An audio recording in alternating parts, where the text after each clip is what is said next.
చూసుకున్నట్లయితే మొదటి నుంచి కూడా మీరు కూడా సపోర్ట్ ఇస్తున్నారు వాలంటీర్లకి. ఒక పక్క చూసుకుంటే అత్యంతంగా ఎన్నో నిరసనలలో మీరు ముందున్నారు. ఇప్పుడు రిప్రజెంటేషన్స్ ఇచ్చినప్పటికీ ఎన్నోసార్లు కలెక్టరేట్లకు వెళ్ళి మీ బాధలు చెప్పుకున్నప్పటికీ వాలంటీర్కి సంబంధించి ఎన్నో విషయాలు ఏవైతే ఉన్నాయో ప్రభుత్వాలు ఇంకా పట్టించుకోవట్లేదు. ఎందుకంటారు సార్? అసలు ప్రభుత్వంలో తిక్కన శుద్ధి లేదనేది అక్కడ మనకు అర్థమవుతుంది. మేము 50 గంటల దీక్ష అనంతరం కూడా కమ్యూనిస్ట్ పార్టీ రాష్ట్ర కార్యదర్శి రామకృష్ణ గారిని కూడా చర్చలకు పంపించడం జరిగింది. మా యొక్క బాధని వేదనని కూడా ఆయన గతంలో ఆయన నోటీస్ తీసుకెళ్తే ఖచ్చితంగా చంద్రబాబు నాయుడు గారి దగ్గరికి వెళ్తున్నారు. వెళ్ళిన క్రమంలో ఈ డిసెంబర్ 19వ తారీఖున వెళ్ళి కలిశారు. కలిసిన క్రమంలో మాట్లాడడం జరిగింది. ఎక్కడా కూడా చంద్రబాబు నాయుడు గారిలో ఎక్కడా కూడా వీళ్ళని పెట్టుకుందామనే ఆలోచన మైండ్లో లేదనేది అర్థమవుతున్నట్టుగా రామకృష్ణ గారు చెప్పారు. ఖచ్చితంగా వీధి పోరాటాలు చేయాల్సిందని చెప్పారు. వాళ్ళు ఎన్నికల వాగ్దానం ఇచ్చారు కాబట్టి అమలు చేయాల్సిందే. ఖచ్చితంగా మీరందరూ ఫైట్ చేయండి. నేను కూడా చంద్రబాబు నాయుడు గారికి గట్టిగా చెప్పి వచ్చాను, ఏమీ ఇబ్బంది లేదు. వాళ్ళంతా పోరాటాలు చేస్తున్నారంటే వాళ్ళంతా ఉద్యోగాలు గెలిపారని చెప్తున్నారు. ఉద్యోగాలు గెలిపోయిన వాళ్ళు పక్కన పెట్టు, ఉన్నవాళ్ళు పోరాటాలు చేస్తాను. నేనే దీక్షలో విరమించాను. రాష్ట్ర వ్యాప్తంగా ఎక్కడికి వెళ్తే అక్కడ వాలంటీర్లు నన్ను కలుస్తున్నారు, మాట్లాడండి సార్ అని చెప్పి అడుగుతున్నారు. ఇదేంటి, నువ్వు ఎన్నికల వాగ్దానం చేసావు కదా, అమలు చేయని చెప్పేసి గట్టిగా అడిగారు రామకృష్ణ గారు. అయినప్పుడు కూడా ఆయన జీవోలు అంటాడు. ఏం జీవోలు క్యాన్సిల్ చేయడం ఎంతసేపు, జీవోలు తెచ్చుకోవడం ఎంతసేపు, మీ చేతిలోనే పనే కదా, టికన్ శుద్ధి ఉండాలి అని చెప్పి గట్టిగా చెప్పాడు. లేదంటే వాలంటీర్లు పెద్ద ఎత్తున ఆందోళనకు రెడీ అవుతున్నారు. ఆ ఆందోళనలో కమ్యూనిస్ట్ పార్టీ సిపిఐ కూడా ఆందోళన చేయడానికి సిద్ధంగా ఉందని చెప్పి రామకృష్ణ గారు కూడా ఆయన కటాకటగా చెప్పొచ్చారు. ఖచ్చితంగా ఈ రూపంలో వాలంటీర్లు అందరూ చెప్పేది ఒకటే, అందరం కూడా బయటకు రండి, మన వ్యవస్థను కాపాడుకుందాం. ఎవరో రెండు అధికారంలో 164 స్థానాలతో ఉండి మేము చెప్పిందే శాసనం అనేది జరగదది. ఇది రాజ్యాంగం కలిగించింది, రాజ్యాంగంలో మన హక్కు ఉంది. ఖచ్చితంగా వాళ్ళు ఎన్నికల మేనిఫెస్టోలో పెట్టుకున్నారు. ఎన్నికల ముందు ఉగాది పచ్చడి తింటూ ఈ రోజున తీపి కౌరు చెప్తున్నాను తమ్ముళ్ళు చెల్లుళ్ళు అని చెప్పి చంద్రబాబు నాయుడు గారు స్వయంగా చెప్పారు. 10,000 రూపాయలు ఇస్తానని చెప్పేసి ఉద్యోగ భద్రత కల్పిస్తానని చెప్పిన వాళ్ళు మనమేమైనా అడిగాము? వాలంటీర్లు ఎవరైనా అడిగారా? అడగలేదు కదా, వాళ్ళే చెప్పారు కదా. చెప్పినప్పుడు అమలు చేయాల్సిన బాధ్యత వాళ్ళదేగా.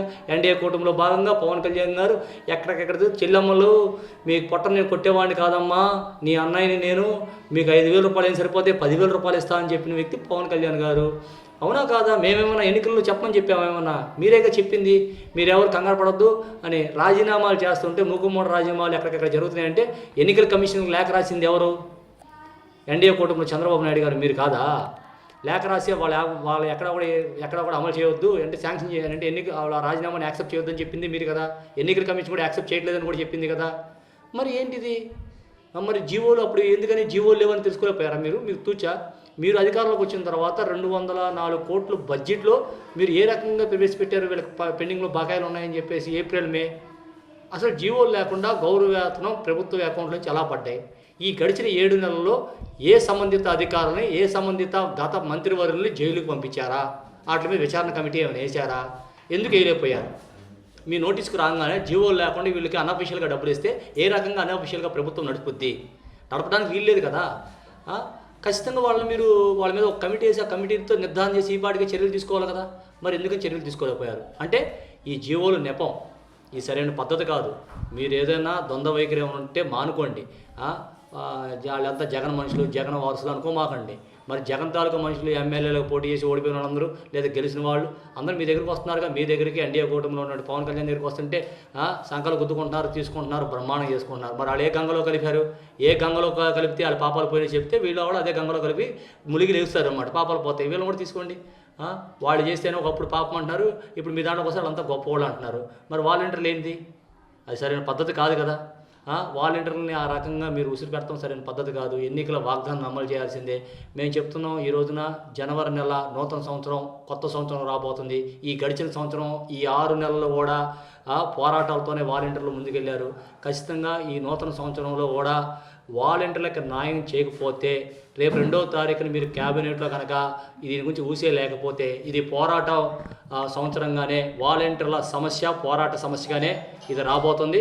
ఖచ్చితంగా వాలంటీర్ల సమస్య 2,60,000 కుటుంబాలు, యువతరం స్థిరమెత్తితే లోకమే మారిపోద్దని సంగతి తెలుసు. ఖచ్చితంగా చైతన్యవంతకరమైన వాలంటీర్లంతా కూడా 2,60,000 కుటుంబాలు ఖచ్చితంగా మిమ్మల్ని ఇబ్బంది పెడతారు, ఏమి వదిలిపెట్టరు. ఖచ్చితంగా ప్రజా బ్యాలెట్ పేరుతో రాను రోజుల్లో ప్రజల దగ్గరికి వెళ్ళి వాలంటీర్ వ్యవస్థ అవసరమా కావాలని ప్రజలతోనే ఓట్లు వేయించుకొని ఆ ఓట్లని మీడియా రూపంలో తెలియజేయడం జరుగుతుంది, సోషల్ మీడియా ద్వారా కూడా తెలియజేయడం జరుగుతుంది. ఖచ్చితంగా ప్రజా బ్యాలెట్తో ప్రజలకి వాలంటీర్లు కావాలా లేదా అనేది ప్రజలే తెలియజేసే విధంగా రానున్న రోజుల్లో వెళ్ళబోతున్నాం. ఖచ్చితంగా తర్వాత అఖిలపక్ష రౌండ్ టేబుల్ సమావేశం, అన్ని పార్టీలతో కలుపుకుని రౌండ్ టేబుల్ సమావేశం కూడా ఏర్పాటు చేసుకోబోతున్నాం. ఖచ్చితంగా ప్రజలతోనూ అన్ని పార్టీలతోనూ మమేకం చేసుకుంటూ ఖచ్చితంగా దండయాత్ర చేయడానికి కూడా వెనకాడే ప్రసక్తే లేదు. ఒక మంచి కోసం యుద్ధం చేయడానికి కూడా వాలంటీర్ వ్యవస్థకి ఏవైపు ముందుండి నడిపిస్తుందని చెప్పి తెలియజేస్తున్నాను. చంద్రబాబు నాయుడు గారు, ఎన్డీఏ కూటమి పవన్ కళ్యాణ్ గారు మంచి ఆలోచన చేయమని, మంచి ప్రభుత్వాన్ని స్టిక్కర్లు వేసుకుంటే సరిపోదు, మంచి ఆలోచనతో ఒక మంచిగా ఆలోచించి 2,60,000 కుటుంబాలకు న్యాయం చేయగలిగితే అది ఒక మంచి ప్రభుత్వంగా ఎవరైనా గుర్తిస్తారు, హర్షధ్వానాలు ప్రకటిస్తారు తప్ప 2,60,000 కుటుంబాలని పక్కదోరణ పెట్టేసి మేమేదో చేస్తామని చెప్పేసి నెపం పంపిస్తే కుదరదు. ఖచ్చితంగా ఈ 2,60,000 కుటుంబాలు చాలా వాల్యుబుల్ అయిన కుటుంబాలు. రాష్ట్రంలో ప్రతి ప్రజానీకంతో, ప్రతి కుటుంబంతో గడపన సంబంధాలు కలిగిన కుటుంబాలు. వీళ్ళని నిర్లక్ష్యం చేస్తే ఖచ్చితంగా నీ యొక్క సూపర్ 6 పథకాల గురించి కానీ, నీ యొక్క పథకాలు ఏవైతే ఉన్నాయో నువ్వు మేనిఫెస్టోలో పెట్టావు కదా, గత ప్రభుత్వంలో జగన్మోహన్ రెడ్డి శ్రీలంకను చేస్తారని చెప్పినప్పుడు ఈ పథకాలన్నీ శ్రీలంకనే చేసే పరిస్థితి ఉంటుంది అని చెప్పారు కదా, దానికంటే డబుల్ మీరు పెట్టిన పథకాలు మర్చిపోతారా? ఆయన 80,000 కోట్లు సంక్షేమం అంటే మీరు 1,60,000 కోట్లు సంక్షేమం అన్నట్టుగా క్రియేట్ చేశారు. ఖచ్చితంగా అట్లు కూడా ప్రజలకు తెలియజేయడం జరుగుద్ది. ఏమీ కంగారు పడక్కర్లేదు. ఇంకా మీరు దొంగ పెన్షన్లు ఉన్నాయి, దాన్ని ఏరిపడేస్తామని ఏదో వేస్తున్నారు. ఖచ్చితంగా దొంగ పెన్షన్లు ఉంటే ఎవరు పెన్షన్ ఆ రోజున ఇప్పించారు, ఏ అధికారి పెన్షన్ శాంక్షన్ చేశారో అధికారి మీద చర్యలు తీసుకోవాలి తప్ప అధికారి మీద చర్యలు తీసుకోకూడదు. దొంగ పెన్షన్ అనే నెపంతో పెన్షన్లు తీసేస్తాయంటే ఏ వైపు ఊరికే ప్రసక్తి లేదు. వాలంటీర్లు అనువున మాకు ఉన్నారు. ఖచ్చితంగా ఎక్కడ పెన్షన్లు పోయినాయో తెలిస్తే ఖచ్చితంగా ఆ పెన్షన్ ఎవరైతే ఇప్పించారో అధికారి మీద ఎందుకు చర్య తీసుకోలేదు, అధికారి మీద చర్య తీసుకుంటే ఇలా పెన్షన్ మీద చర్య తీసుకుని లేకపోతే తీసుకోవడానికి వీలు లేదనే ఒక నినాదంతో కూడా మీ మీదకి రాబోతాం. ఇక అడుగునా కూడా ఇది నాంది మాత్రమే, ఇది ముగింపు మాత్రం కాదు, ఇది ప్రారంభం అవుతుంది. ఇది ముగింపు ఎలా వెళుద్దో మాకు తెలియదు. మరో శ్రీలంక, మరో బంగ్లాదేశ్ కాకముందే ఈ రాష్ట్రంలో ఉన్న సీఎం గారు, డిప్యూటీ సీఎం గారు మంచి ఆలోచన చేసి వాలంటీర్లకు న్యాయం చేయమని చెప్పి మీడియా రూపంలో తెలియజేయడం జరుగుతుంది. చూసుకున్నట్లయితే ఎలా ఉండబోతుంది భవిష్యత్తు కార్యాచరణ ఏదైతే ఉందో 2-3 తారీఖుల అనంతరం ఎలా ఉండబోతుంది కొత్త సంవత్సరంలో? సార్, మేము గత కొన్ని రోజుల నుంచి ధర్నా చేస్తున్నాము, కానీ ప్రభుత్వం ఎటువంటి స్పందన కూడా మాకు తెలియజేయట్లేదు. సో 2-3 తారీఖు మాత్రం మేము చాలా సీరియస్గానే మనం ధర్నా చేయాలని మేము ఫిక్స్ అయ్యాం సార్.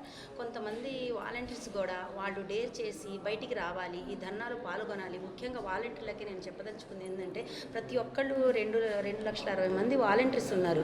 2,60,000 మంది వాలంటీర్స్ కూడా ఈ ధర్నాలో పాల్గొనాలని కోరుకుంటున్నాను సార్. ప్రతి ఒక్కళ్ళకి ఇప్పుడు ఎక్కువ వాలంటీర్స్ లేడీసే ఉన్నారు సార్. ఆ లేడీస్ ఏంటంటే ఏదో మా చిన్న చితక ఉద్యోగం చేసుకున్నాం, 5,000 వస్తున్నాయిలే అనుకొని 5 సంవత్సరాలు కష్టపడ్డారు. ఒక నైట్ లేదు, ఒక పగలు లేదు, ఎంతో కష్టపడ్డారు. అలాంటిది ఉద్యోగం 5 సంవత్సరాలు మేము కాపాడుకుంటూ వచ్చాము. ఇంట్లో ప్రాబ్లమ్స్ ఫేస్ చేస్తూ బయట వాళ్ళు కూడా మాకు ఎన్నో సమస్యలు ఎదుర్కొన్నాము. అలాంటి ఉద్యోగం ఇప్పుడు లేదు అంటే ప్రతి ఒక్కళ్ళు కూడా ఎంతో బాధపడుతున్నారు. ఆ బాధని వాళ్ళు బయటకు వచ్చి చెప్పాలి. ప్రతి వాలంటీర్కి నేను చెప్పేది అదే, ప్రతి ఒక్కళ్ళు కూడా 2-3 తారీఖు ధర్నాలు చేస్తున్నాము. ఈ 2-3 రోజులు సార్ రేపు జనవరి 1కి ఏదో ఒక మాకు నోటీస్ ఇచ్చి మాకు విధుల్లోకి తీసుకుంటే ఓకే సార్, లేదంటే 2-3 తారీఖు మాత్రం ధర్నా చేస్తాం సార్. ఇంకో ముఖ్యంగా ఏంటంటే ప్రతి వాలంటీర్ కూడా 2-3 తారీఖుకి ధర్నాలో పాల్గొనాలని సభాముఖంగా చెప్పారు. మేడం గారు, చూసుకున్నట్లయితే రిప్రజెంటేషన్స్తో పాటు మీ నిరసన చాలా వరకు రీచ్ అయింది అందరికీ. ఎవరు ప్రజలు ఉన్నారు మీ సేవలు పొందిన వాళ్ళు ఇంకా కావాలని కోరుకుంటున్నారు. ఒక పక్క చూస్తే గవర్నమెంట్ నుంచి కొంచెం మిశ్రమ ఫలితాలే వస్తున్నాయి. ఇప్పటికీ కొంతవరకు స్పందిస్తే బాగుండేది అంటున్నారు. కనీసం బకాయిలు విడుదల చేసిన కొంత ఉపశమనంగా ఉంటుంది అంటున్నారు. అవును సార్, 6-7 నెలల నుంచి మాకు ఎటువంటి జీతం కూడా ఇవ్వలేదు సార్. మాకు పెండింగ్ ఉన్న జీతం ఇవ్వాలి, అలాగే మాకు వాలంటీర్లుగా విధుల్లోకి తీసుకోవాలని మేము ఈ ధర్నా చేస్తున్నాం సార్. చూసుకున్నట్లయితే 2-3 తారీఖుల్లో ఉద్యమం కొత్త సంవత్సరంలో తీవ్రతరం దాల్చబోతుంది. ఇప్పుడు వరకు కూడా మీరు 54 గంటల దీక్ష చేశారు, అంతకుముందు రిప్రజెంటేషన్స్ ఇచ్చారు, వీధికి సెంటర్కి కూడా అనేక నిరసనలు తెలియజేశారు. వాలంటీర్ల మీద ఎందుకు ఇంత పక్షపాతంగా ఉన్నారు? గవర్నమెంట్ చూసుకోవాలి, చూసుకున్న తర్వాత అప్పుడు న్యాయం చేస్తే మంచిది అందరికీ. మరి తదుపరి కార్యాచరణ ఎలా ఉండబోతుంది? ఇప్పుడు వరకు ఎన్ని నెలల జీతాలు బకాయిలు ఉన్నాయి? అది వచ్చేసి 8 నెలలు రావాలి. అది పడితే మంచిది అనుకుంటున్నాను నేనైతే. మరి గతంలో చూసుకుంటే మీరు కానివ్వండి, మీ సేవలు కానివ్వండి, ప్రజలు బాగా ఉపయోగించుకున్నారు. ఇప్పటికి ప్రజల్లోకి వెళ్ళినా మీరు లేకపోతే ఆ ఇబ్బంది తెలుస్తుంది అంటున్నారు. ఇబ్బంది బాగా పడ్డారు జనాలు, అయితే బాగా పడ్డారు ఇబ్బంది. పెన్షన్ కానీ పథకాలు కానీ ఏదన్నా. మరి పవన్ కళ్యాణ్ గారు కానివ్వండి, విద్యాశాఖ మంత్రి లోకేష్ గారు కానీ, చంద్రబాబు నాయుడు గారు స్పందించడం లేదు. అనేక వామపక్షాలు, మిత్రపక్షాలు కూడా మీకు సపోర్ట్ ఉన్నాయి. కానీ రిప్రజెంటేషన్స్ ఎన్ని ఇప్పించినప్పుడు కానీ మన్ను తిన్న పాముల్లానే ఉంటున్నారు రాజకీయ నాయకులు, ఎందుకంటారు? అది వాళ్ళు చూసుకోవాలి, గవర్నమెంట్ చూసుకోవాలి. ఇంకా వాళ్ళ ఇష్టం, మేము వదిలేసాం. ఇంకా ఈ వాలంటీర్ కొనసాగితే ఇంకా చాలా మంచిది. మరి పాత బకాయిలు నిధుల విడుదల గురించి కూడా ఎక్కడ చర్చకు రావట్లేదు, ఎందుకంటారు? ఏదైతే ఉందో ఇది మరి ఎలా ఉండబోతుంది భవిష్యత్తులో? ఈ 2 లక్షల పైచిలకు ఎవరైతే ఉన్నారో వీళ్ళందరూ కూడా బాగా జరుగుతుంది. ఈ ఉద్యమం అయితే బాగా జరుగుతుంది నేను అనుకుంటున్నా. రైట్. నిరసన దీక్షలు చేశారు ఇప్పటి వరకు కూడా. ఒక పక్క చూసుకుంటే కొత్త సంవత్సరం రాబోతుంది, వీళ్ళు ఏమంటున్నారు? గతంలో చేసిన నిరసనకి ఎంతవరకు గవర్నమెంట్ సపోర్టు ఏమైనా ఇచ్చిందంటారా, లేకపోతే చర్చలకు పిలిచారా, ఏమంటున్నారు అసలు? మేము గత కొన్ని దినాల నుంచి ధర్నా చేస్తున్నామండి, ఆందోళన కొనసాగిస్తున్నాము. అయినా కూడా మాకు వాలంటీర్ల నుంచి, అదే ప్రభుత్వం నుంచి వాలంటీర్ సంబంధించిన ఏ విషయమూ తెలియట్లేదు. గవర్నమెంట్ దాకైతే వెళ్తుందని మేము అనుకుంటున్నాం, కానీ వాళ్ళు మరి ఎందుకు సైలెంట్గా ఉండి ఈ విషయంలో మరి ఇంకా దీని విషయంలో ఆలోచించకుండా ఉంటున్నారో మాకైతే తెలియదు. కానీ మేమైతే మా వాలంటీర్లని తిరిగి విధుల్లోకి తీసుకునే వరకు మాత్రం ఆందోళన అయితే ఆపము, ఇది కంటిన్యూగానే చేస్తాం. జీవో లేదు అనే కారణంతో ఇంత ఇబ్బంది పెట్టడం ఎంతవరకు సమంజసం అంటారు? బకాయిలు చూస్తే దాని గురించి ఏమైనా ఇన్ఫర్మేషన్ ఉందా? వార్తా మీడియా ఛానల్స్లో వేరేగా ప్రకటనలు వస్తున్నాయి, బకాయిలు విడుదల చేసినట్టుగా. ఇవి అసలు ఏదైనా ఇన్ఫర్మేషన్ ఉందా దాని గురించి? ఇది చిన్న ఉద్యోగం పెద్ద ఉద్యోగం అని కాదండి. ఒక ఇంటి పట్టున ఉన్న ఆడవాళ్ళు, డిగ్రీ చదువుకొని పిల్లలతో ఇంటి పట్టున ఉన్న ఆడవాళ్ళు ఈ వాలంటీర్ల ద్వారా బయటకు వచ్చి ఒక ఉద్యోగం లాగానే చేసుకుంటూ వెళ్ళారు ఎన్ని రోజులు. అది ఎక్కువగా మహిళలకైతే ఇది బాగా యూజ్ అయింది, ఉపయోగపడింది. ప్రజలకు సేవ చేస్తున్న తృప్తి ఉంది. ప్లస్ ఇంటి పట్టున ఉండకుండా మేము చదువుకున్న దానికి ఏదైనా చిన్న ఉద్యోగం అనే ఉద్దేశం అయినా కూడా బయటకు వచ్చి ఈరోజు చాలామంది మహిళలు ఈ ఉద్యోగాలు చేశారు, వాలంటీర్ ఉద్యోగం. దీనివల్ల జనాల్లో అది బాగా వెళ్ళింది ఈ వ్యవస్థ. కానీ ఈరోజు మరి ఆ వ్యవస్థను వదిలేసి ప్రభుత్వం వారు ఎందుకు మా మీద ఇంత కక్ష సాధింపు చేస్తున్నారో మాకైతే అర్థం కావట్లా. మాకు ఇప్పుడు 2 పిల్లలు, ఇప్పుడు భర్త సంపాదించే జీతం చాలదు మాకు, దాంట్లో ఇది చేదోడు వాదోడుగా తక్కువ జీతమైనా ఇది కూడా యాడ్ అవుతున్న ఉద్దేశంతో, అది చిన్న ఉద్యోగమైనా అది 5,000 ఇస్తున్నారని మేము అనుకున్నా కూడా ఎన్నో పనులు చెప్పారు మాకు. ఏదో పెన్షన్ కోసమే మేము వర్క్ చేస్తున్నాం, పెన్షన్ ఇవ్వడానికే వాలంటీర్లు అన్న ఉద్దేశం గవర్నమెంట్కి ఉందేమో, కానీ మేము పెన్షన్ ఒకటి ఇవ్వలేదండి. ఈ 4 సంవత్సరాల్లో ప్రతి సర్వేలో కానీ ప్రతి పథకంలో కానీ ప్రజలకి ఏది ఉపయోగపడదో ప్రతి దాంట్లో మమ్మల్ని ఇన్వాల్వ్మెంట్ చేశారు అధికారులు. ప్రతి దానికి రాష్ట్రకి ఎంపీ గారు వస్తున్నా కూడా వాలంటీర్లను పిలిచేవారు. అంత గొప్పగా మేము సేవ చేశాము. అది జీతం అని చేయలేదు మేము, మాకంటూ ఒక విలువ ఉంది. మేము చదువుకున్నాము, ఇంటి పట్టున ఉండకూడదు, బయటకు వచ్చి చిన్న ఉద్యోగమైనా చేసుకున్న వాళ్ళకి ఇది ఒక ఆధారంగా కనపడుతుంది. ఒక పక్క ప్రజలకు సేవ చేస్తున్న ఆ భావం మాలో ఉంది. ఇవన్నీ మాకు కలిసి వచ్చాయి. అందుకే మేము ఈ ఉద్యోగాన్ని మేము వదులుకోలేకపోయాము. కానీ ప్రభుత్వం వారు, కొత్త ప్రభుత్వం వచ్చి వాలంటీర్ని విధుల్లో తీసుకుంటాం, 10,000 చేస్తామని మేము చాలా సంతోషించాము. మీకు మా కష్టానికి తగ్గ ప్రతిఫలం వస్తుందని మేము భావించాము. కానీ ఉన్న ఉద్యోగాన్ని తీసేసి నిరుద్యోగులుగా చేసేసారు. దగ్గర 2,60,000 మంది ఏపీలో ఉన్నారండి. వాళ్ళు ఎందుకు చేస్తున్నారు 5,000కి?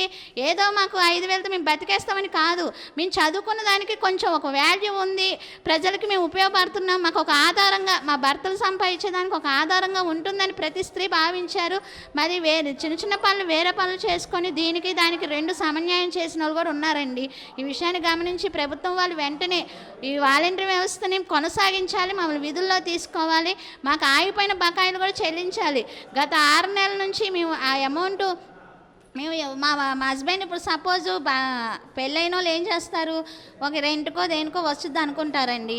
ఆ రెంట్ కూడా కట్టలేని పొజిషన్లో, ఇప్పుడు సిటీలో అయితే ఓకే తక్కువ జీతం అని భావిస్తారు, పల్లెటూరులో వాళ్ళకి అది కొంచెం పెద్ద అమౌంటే. ఎందుకంటే వాళ్ళు పల్లెటూరులో పెద్ద ఉద్యోగాలు ఉండవు, ఏదైనా పొలం పనులు అట్టుకుంటే. కానీ ఇలాంటి చిన్న చిన్న ఉద్యోగాలు పల్లెటూరు వాళ్ళకి ఎక్కువ యూజ్ అవుద్ది. ఈ విషయాన్ని గమనించి ప్రభుత్వం వాళ్ళు మా పక్షంన మాకు న్యాయం చేయాల్సిందిగా కోరుతాం, మా పక్షమున ఉండాల్సిందిగా కోరుతున్నాం. ఉప ముఖ్యమంత్రి గారు కానివ్వండి, చంద్రబాబు గారు కానివ్వండి, లోకేష్ గారు కానివ్వండి, ఎవరు కూడా రెస్పాన్స్ ఇచ్చినట్లు దాఖలాలు లేవు. ఓ పక్క వామపక్షాలు మిత్రపక్షాలు అంత సపోర్ట్ ఇస్తున్నాయి. ఎలా ఉండబోతుంది ఈ యొక్క రిప్రజెంటేషన్స్ ఇచ్చారు ఎన్నోసార్లు? ఓ పక్క చూస్తే 2, 3 తారీఖులని కాడి నుంచి ఎలా ఉండబోతుంది సమ్మె తీవ్రత? ఉప ముఖ్యమంత్రి గారు కానీ పవన్ కళ్యాణ్ గారు కానీ నారా చంద్రబాబు నాయుడు గారు కానీ ఈ విషయాలు తెలియకుండా అయితే ఉండవని మేము అనుకోవట్లేదండి. కంపల్సరిగా తెలుసు. ప్రతి జిల్లాలో జరుగుతున్నాయి ధర్నాలు. ఒక విజయవాడే కాదు, ప్రతి జిల్లాలో మీరు యూట్యూబ్ ఓపెన్ చేస్తే ఎంతమంది వాలంటీర్లు ఏ ఏ ఏరియాలో ధర్నాలు చేస్తున్నదని మీరు చూసుకోవచ్చు. కానీ ప్రభుత్వం వారికి తెలియకుండా అయితే తెలియదు. ఎందుకంటే మేము ఎన్ని ధర్నాలు చేస్తున్నామో ఏం జరుగుతున్నా అనేది ప్రభుత్వంకి తెలియకుండా అయితే ఉండదు. వాలంటీర్లు వాళ్ళ అవసరాలు ఏంటో తెలుసు. మరి తెలిసి కూడా ఎందుకు సైలెంట్గా ఉన్నారనేది తెలియదండి. కానీ మేమైతే ఈ ఆందోళన అయితే ఆపము. అది